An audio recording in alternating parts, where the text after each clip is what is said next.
Hello बच्चों, आज हम आपको बताएंगे 5 steps to go into IIT. अगर आप आईआईटी या जेईई या नीट या फिर किसी भी कम्पिटिटिव एग्जाम की अगर तैयारी कर रहे हो तो ये 5 स्टेप किसी भी एग्जाम के लिए वैलिड है। क्योंकि मैं आईआईटी बैकग्राउंड से हूँ तो मैं आईआईटी के हिसाब से मैं इसको बता दे रहा हूँ। ठीक है, तो इसमें सबसे पहला स्टेप हमारा क्या है? लर्निंग। लर्निंग का मतलब जो किसी भी एग्जाम को अगर दोगे तो उस एग्जाम का कुछ सिलेबस होगा, उस सिलेबस को कहाँ से लर्न करेंगे। तो लर्न करने के यहाँ पे 3 तरीके हैं। या तो आप बहुत लोग क्या करते हैं, बुक्स या नोट्स रीड कर लेते हैं, सिंपली उनको पूरा समझ में आ जाता है तो सिंपली बुक्स या नोट्स रीड कर लिए और वहाँ से हम क्या किए, आगे बढ़े। बहुत लोग को बुक्स या नोट्स समझ में नहीं आता तो ऑफलाइन लेक्चर अटेंड करते हैं। कहाँ से? ऑफलाइन कोचिंग कहीं पे ज्वाइन करेंगे पर्टिकुलर। अगर ऑफलाइन लेक्चर्स नहीं है पॉसिबल तो फिर हम क्या करते हैं, बहुत लोग ऑनलाइन लेक्चर अटेंड करते हैं यूट्यूब पे या फिर कोई से ऐप पे जहाँ पे अपने अपने हिसाब से।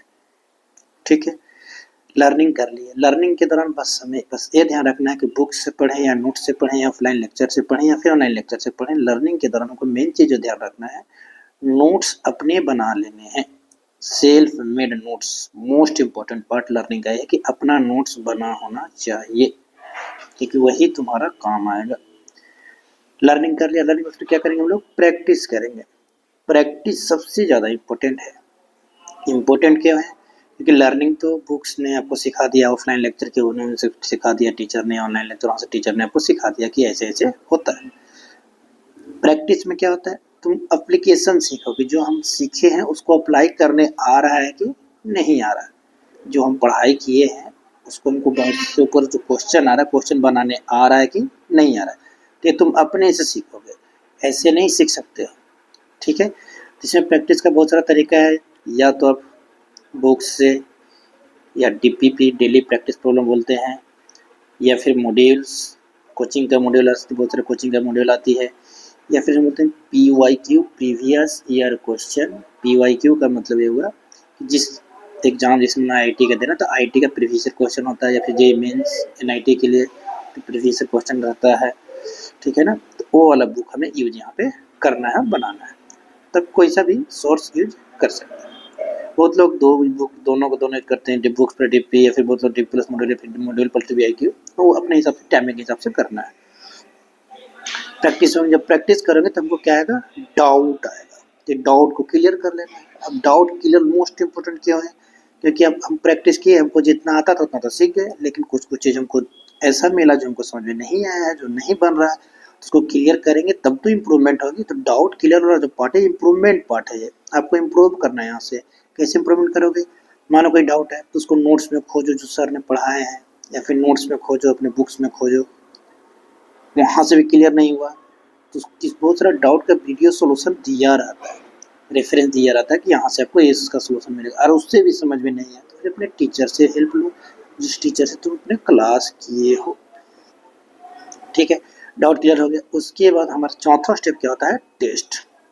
टेस्ट बहुत ज़्यादा ज़रूरी है। टेस्ट से हमको पता चलता है कि जिस एग्ज़ाम का हम तैयारी कर रहे हैं उस एग्ज़ाम का जो कट ऑफ जनरली जाता है उतना के आसपास या उससे एक्स्ट्रा हमारा नंबर आ रहा है कि नहीं आ रहा। नहीं आ रहा तो आखिर क्यों नहीं आ रहा है? तो टेस्ट हमारा 2 प्रकार का होता है, ऑफलाइन और ऑनलाइन। तो मेरा रिकमेंडेशन है कि आप ऑफलाइन टेस्ट भी दो और ऑनलाइन टेस्ट भी दो। दोनों के दोनों दो, दोनों अपने अपने जगह बहुत इम्पोर्टेंट है। टेस्ट देने के बाद हमको लास्ट पार्ट क्या बचता है? Analysis part. अब एनालिसिस पार्ट का सबसे खास बात यह है कि टेस्ट दे लिए, बहुत सारे स्टूडेंट टेस्ट दे लेते हैं। अब इसमें क्या है? वीक टॉपिक्स, स्ट्रॉन्ग टॉपिक्स और न्यू कॉन्सेप्ट, ये तीनों कैटेगराइजेशन आपको करना पड़ेगा। स्ट्रॉन्ग टॉपिक्स का मतलब वैसा क्वेश्चन जो तुमसे पूरा बन गया, हमेशा बन रहा है।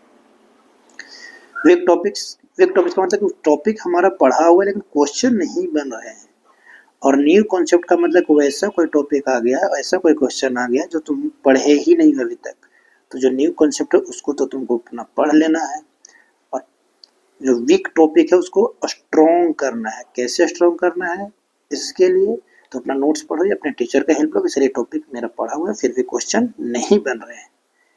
ठीक है, और सबसे लास्ट में बहुत इंपॉर्टेंट बात आपको बताना चाहता हूँ कि बहुत सारे आईआईटी जेईई या नीट की तैयारी करने वाले स्टूडेंट्स ये 5 स्टेप फॉलो नहीं कर पाते हैं। ये 5 स्टेप बहुत रिगरस स्टेप है, वो कहीं न कहीं लैग करते हैं। ये 5 सीढ़ी है, पहला सीढ़ी के बाद दूसरा सीढ़ी के बाद तीसरा सीढ़ी, चौथा सीढ़ी, 5वां सीढ़ी चलना पड़ेगा। गलती लोग क्या करते हैं, पहला पार्ट की लर्निंग सही से नहीं करेंगे, सीधे प्रैक्टिस करना चालू कर देंगे, नहीं करना है।